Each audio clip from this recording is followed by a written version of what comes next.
माँ तो बस माँ ही होती है। कुसुम नेहा के लिए दूध लेने रसोई घर में गई थी। जब उसने कुसुम की चीख सुनी तो वह दौड़कर रसोई घर में गई। वहां जाकर उसने देखा तो उसके पाँव के नीचे से जमीन निकल गई। कुसुम ने कपड़े में आग लगा था। निहाल भाग कर कमरे में गया और लोई उसे ऊपर डालकर आग बुझाने की कोशिश करने लगा। अब तक और लोग भी जमा हो गए थे। किसी तरह से आग तो बुझा गई पर कुसुम को ना बचा पा सका। निहाल एक सीधा साधा मेहनती इंसान था। 3 साल पहले ही उसकी कुसुम से शादी हुई थी। वह अपनी पत्नी के साथ बहुत खुश था। नेहा की जन्म बाद दोनों और भी खुश थे। निहाल बस अपने काम से काम रखता था। किसी ने किस्त पर एक कमरे वाला एक फ्लैट भी ले लिया था। वह अपने काम से ही मतलब रखता था। जिंदगी बड़ी अच्छी से चल रही थी। आज अचानक उस पर मुसीबतों का पहाड़ टूट पड़ा। उसे कुछ समझ नहीं आ रहा था। कैसे जिएंगे कुसुम के बिना? छोटी नेहा का क्या होगा?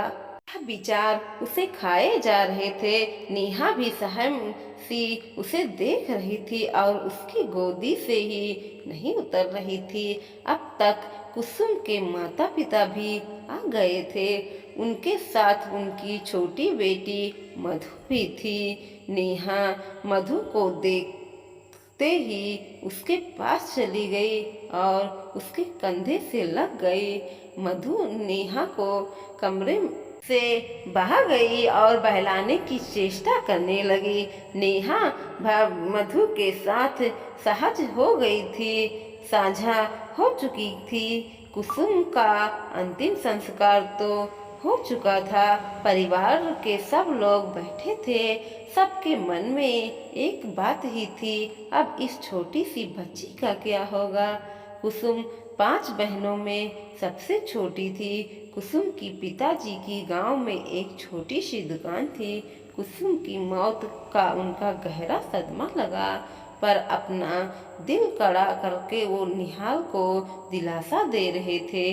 नेहा मधु की गोद में ही सो गई थी। अचानक कुसुम के पिताजी उठे और निहाल के पास आ बैठे। उन्हें प्यार से निहाल के सिर पर हाथ फिराते हुए कहा, हे मधु को कुसुम की जगह पर नेहा की जिम्मेदारी देने को तैयार है। इसी से सभी की भलाई है। मधु नेहा से अच्छे ही हिली मिली है। वह उसे माँ का भरपूर प्यार दे सकती है। निहाल का भी घर संभल जाएगा। अभी वो नेहा को अपने साथ ही ले जाएगा। कुछ समय निहाल और मधु की शादी बड़े सादगी से कर दी गई। नेहा पहले से ही मधु से हिली मिली थी। वह जल्दी ही सहज हो गई और उसे माँ समझने लगी। मधु की उम्र 20 साल की थी। उन्हें 12वीं कक्षा तक पढ़ाई की थी।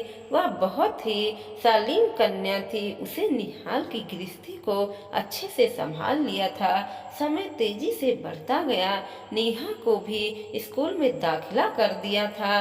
अब वह तोतली बातों से घाट भर को बहलाती रहती। जल्दी ही उसकी अपनी भी बेटी हो गई। पर मधु ने नेहा के प्रति प्यार में कोई कमी नहीं आने दिया।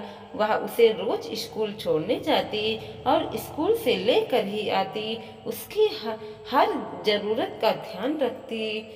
एक दिन उसे निहाल ने बताया कि उसकी दूर की एक बुआ जी जो हरिद्वार में रहती हैं, उन्हें मिलने आ रही हैं। उन्हें निहाल के साथ हुए हादसे के बारे में कुछ भी पता नहीं था। मधु ये सुन तो कुछ सहम सी गई कि ना जाने वो क्या कहेंगी, कैसा व्यवहार करेंगी। उसे कुसुम की जगह पर देखकर पता नहीं बच्चे के सामने ही कुछ न कह दे। इसी वहतों में सांझ हो गई। उन्हें जल्दी से घर का काम निपटाया और का खाना बनाने में जुट गई। सांझ हो चुकी थी। दरवाजे की घंटी सुनकर उसके दिल जोरों से धड़क रहे थे। उसे अपने पल्लू सही किया और दरवाजा खोला।